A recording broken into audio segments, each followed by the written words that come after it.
How to buy a property in Abuja from abroad, anywhere you are abroad in the world, safely. In this video, I'm going to be walking you through the step-by-step process of acquiring a property, either a land or a house, right here in the city of Abuja, safely from anywhere you are in the world. The first thing you need to know or do in order to acquire safely is, why do you need a property? Like, why are you buying a property? Are you buying for investment sake? If you're buying for investment, of course, it affects where you buy.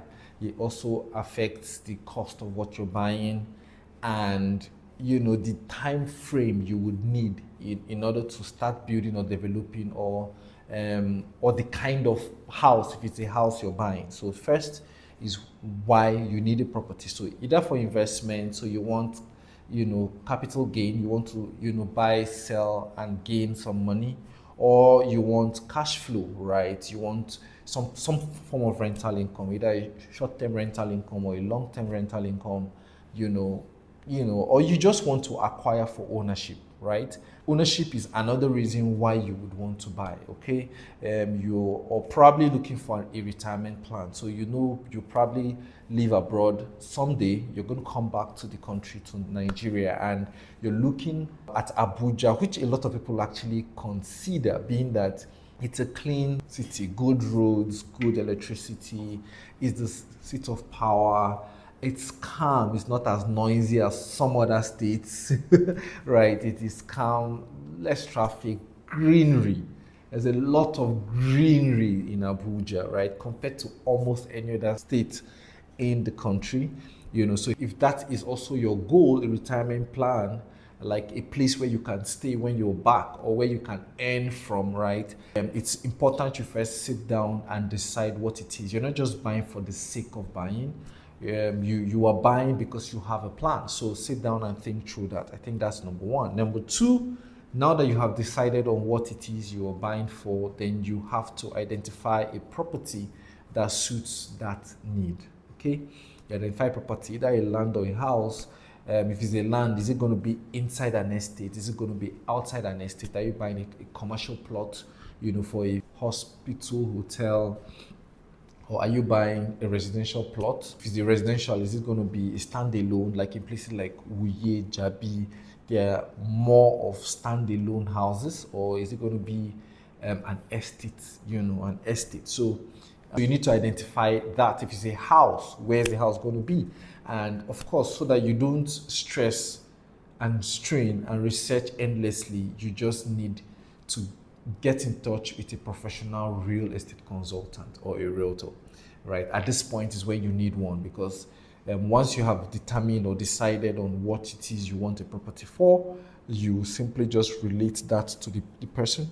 And of course, at this point, you also have a budget, right? You have a budget, especially money, an amount you won't want to go beyond, right? So you have a budget, you relate that to your real estate consultant, and then of course he or she gets into action to help achieve or get that kind of property that you need.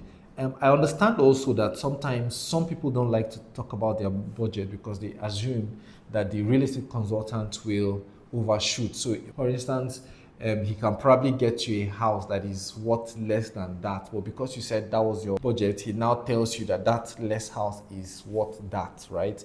And that is why I said a professional real estate consultant. Like, if you don't have any, or you don't know where to find any, just call or WhatsApp the numbers showing on your screen, and we will definitely lock you in on that, right? So that is number two, identifying a property. And here, like I said, you need a professional real estate consultant. Number three, now that he has found you a property, I think the next thing you need to do is to inspect it. Before now, I would say, do your due diligence before inspecting. But judging from experience, I think sometimes you need to, before you expend more energy, that in doing any other thing or putting your mind to it, I think you should first inspect it. Being that you are abroad, you can do a virtual inspection, or you can do an inspection by proxy. So what a lot of people I have sold to, or we have sold to from abroad, do is that they send their representative, a trusted person, either a friend, a family member, a colleague or somebody, and the person comes, and then we take the person to the place, and then the person gets to see. So virtual inspection through a video, a proxy, or in person. So if you're going to be in the country between not too long from then you can as well come check it out yourself. So the point is to be sure that this place or property or this land suits what you want, the environment, the road to the place, the property itself, etc. You just want to be sure that it suits what you want. Then next, you conduct your proper due diligence. At this point, then you need to also engage a property lawyer and a registered surveyor. So for a registered surveyor, you engage that person, especially when you're buying a property that is not in an estate, right? Because you want to be sure. So even if it's an estate, but the estate probably doesn't have boundaries, like they've not started their perimeter fencing or a signboard or something, you just want to be double sure that where this person is pointing you to is actually where the land is. Because we have had experiences, and I've seen many real estate agents in Abuja point people to a property, but that property is not there. The property they have a document for is not there. So it is maybe a mile away from there, right? Or some miles away from there, but they just want to make you feel like you're buying a property that is close to the road, right? This is where you need now to engage a surveyor, a registered surveyor. A property lawyer just simply helps you check the title of the land, check the person that is selling, just investigate for you, basically. So these two are quite important at this phase, right? Conduct proper due diligence. Number five, what you need to do to invest in a property in Abuja. Number 5. If you're enjoying this video so far, please like it, subscribe, and share these videos with other people too that are looking to buy real estate in the city of Abuja.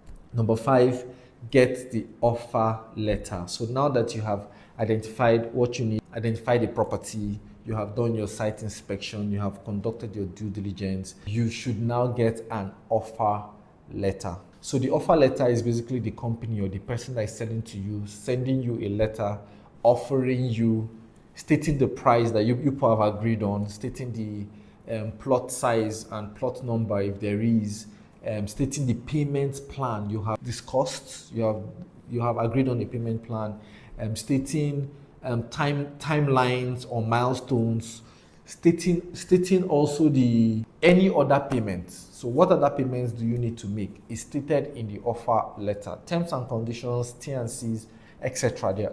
They are written in the offer letter. The reason is so that you know what you're getting into before getting into it, so that you don't get in and then there are other things now coming up later that you don't know about. So when you read through it, if you like something, if you don't like anything, you state it, you point it out. If you like what you see there, you sign and means acceptance, right? And then you go ahead and make your payment. So, and that is stage 6. Stage 6 is making your payment. So if you're paying in full, of course, which is good. If you're making part payment, whichever it is, that is the stage where you do that. Then next is you get a document. So you need to approve of acknowledgement receipt of payments, which is one. You need a provisional allocation in the case where you're buying a land. You need an irrevocable power of attorney in the case where that is what is available. So when you're buying a standalone land, not in an estate, usually they sometimes give you an irrevocable power of attorney. So at this point is when you get that. So either you get an acknowledgement receipt, a provisional allocation, an irrevocable power of attorney. This is the stage where you get it. If you're buying in house, of course, you still get an acknowledgement receipt of payment. You get a deed of assignment in most cases, and any other document that is going to be transferred to you at that point, right? And then number 8, which is the last point, is that you take possession, right? If it's a land, you take possession. You probably start out your building once you are ready, or a perimeter fence or something, right? If it's a house, of course, you take your key, you open it like this, and then you move in because it is yours. Congratulations, at this point, you now have a property in the city of Abuja. And if you're looking to invest in Abuja and you don't know where to start from, then you can just go ahead and call or WhatsApp the numbers showing on your screen, and we will guide you all the step of the way.